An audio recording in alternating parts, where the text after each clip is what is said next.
The little mermaid 2023 को dislike या like कर दें, तो फिल्म की शुरुआत में हमें एक बहुत बड़ा समंदर दिखाया जाता है। ऐसा समंदर जिसके अंदर भी एक दुनिया रहा करती थी, मरमेड्स, जल परियों की दुनिया। तो कहानी के शुरू में हम एक बहुत बड़े शिप को देखते हैं। उसमें बहुत से लोग थे जो समंदर से एंटीक्स यानी कि खास चीजें इकट्ठा करने आया करते थे और फिर उन्हें बेच दिया करते। इस शिप में एक प्रिंस भी था जिसका नाम एरिक होता है। उसे भी ऐसी खास चीजों को इकट्ठा करने का बहुत शौक था, इसलिए वो भी इन लोगों के साथ अक्सर बहरी जहाज के सफर पर आया करता था। आज के दिन मून फेस्टिवल था, एक चांद का त्योहार। कहा जाता था कि जल परियां आज रात पानी से बाहर आती हैं। अब इस शिप में जितने भी लोग थे वो सभी आज रात जल परियों को पकड़ना चाहते थे, पर एरिक बहुत ही नेक और अच्छा प्रिंस था। वो सबको ऐसा करने से मना करता है। एरिक के साथ हमेशा एक आदमी रहा करता था जो एरिक की मॉम क्वीन का बहुत खास आदमी था और एरिक का गार्डियन भी। वो एरिक को समझाता है, देखें प्रिंस, आपको ये सब कुछ छोड़ देना चाहिए। आप जानते नहीं इस बात को कि बाकी के शिप समंदर से बहुत ही खास सामान को लेकर जाते हैं, तो हम ऐसे छोटे मोटे सामान को क्यों लेकर जाएं? मगर एरिक को तो इन सब कामों से दूर रहना था। इसके बाद पानी की दुनिया को दिखाया जाता है। समंदर की गहराइयों में एक बहुत ही खूबसूरत दुनिया बसा करती थी, ऐसी दुनिया जो हम अपने ख्यालों में भी नहीं देख सकते। समंदर के अंदर एक किंग रहा करता था जिसको पानी का देवता भी कहा जाता था। उनकी 7 बेटियां थी जो कि जल परियां होती हैं। वो अपनी 6 बेटियों को अपने पास बुलाते हैं, मगर यहाँ पर उनकी 7वीं बेटी नहीं थी, यानी कि सबसे छोटी, जिसका नाम एरियल था। किंग यहाँ पर अपने एक क्रैब केकड़े को बुलाते हैं। वो था तो एक क्रैब, पर वो किंग की हर बात मानता था,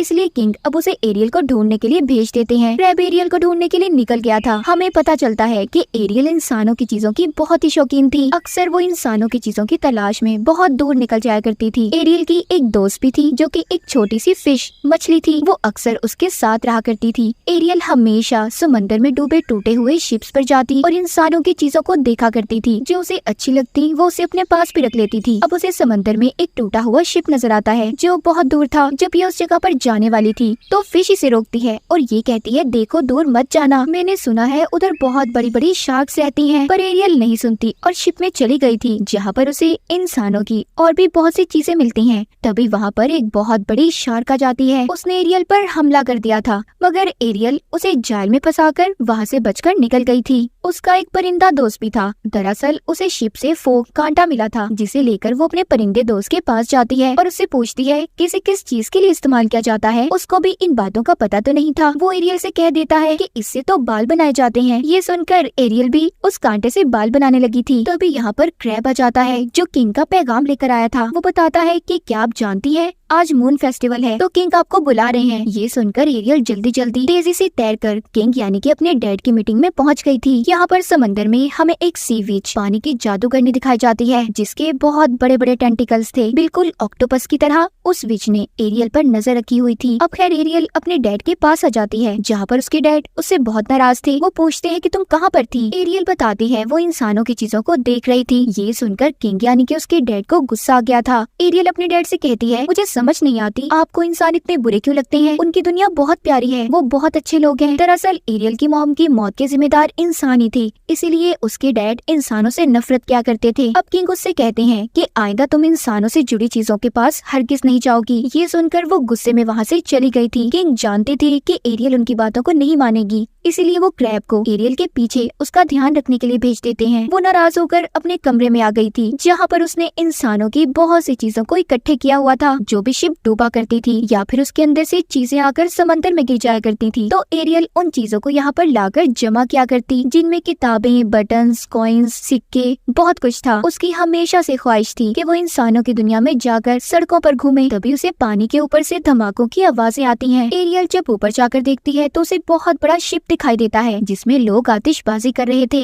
ये शिप किसी और का नहीं बल्कि प्रिंस एरिक का था। एरियल को ये चीजें देखकर बहुत खुशी होती है। वो सोचती है कि इंसान के पास कितनी नई नई चीजें हैं। दरअसल एरिक और उसके दोस्त शिप में जश्न मना रहे थे। एरिक भी आम इंसान की तरह उनके साथ मजे कर रहा था। उसके साथ जो गार्डियन रहा करता था वो एरिक को समझाता है, देखिए आप प्रिंस हैं, ऐसे मत करें। पर एरिक को तो इन चीजों की परवाह ही नहीं थी। एरियल भी उनकी ये बातें सुनती है तो उसे एरिक की ऐसी सोच अच्छी लग रही थी कि वो कितना अच्छा इंसान है। तभी यहाँ पर एरिक और उसके साथियों को पता चलता है कि अचानक से मौसम खराब हो गया है, बारिश भी होने लगी थी और समंदर में भी बहुत तेज लहरें थी, इतनी तेज कि वो इनके शिप को भी डुबा सकती थी, इसीलिए सबके सब शिप से कूदने लगते हैं। वो छोटी कश्तियों में बैठकर यहाँ से अपनी जान बचाना चाहते थे। इनके शिप में आग भी लग गई थी। सभी शिप से निकल आए थे सिवाय एरिक की। जब वो छलांग लगाने लगता है तो उसको पता चला था कि उसका डॉग अभी भी शिप में ही था, इसीलिए वो अब अपने डॉग को बचाने चाहता है। तो समंदर की एक लहर इतनी तेजी से आई थी, उसके शिप के 2 टुकड़े हो गए थे और एरिक समंदर में डूब जाता है। एरियल भी वहाँ पर ये सब देख रही थी। एरिक डूबता पानी की गहराइयों में चला गया था। वहाँ पर एरियल अब उसकी जान बचाती है। वो उसे पानी से निकालकर बाहर ले आई थी। पहली बार उसने किसी इंसान को देखा था, उसे हाथ लगाया था।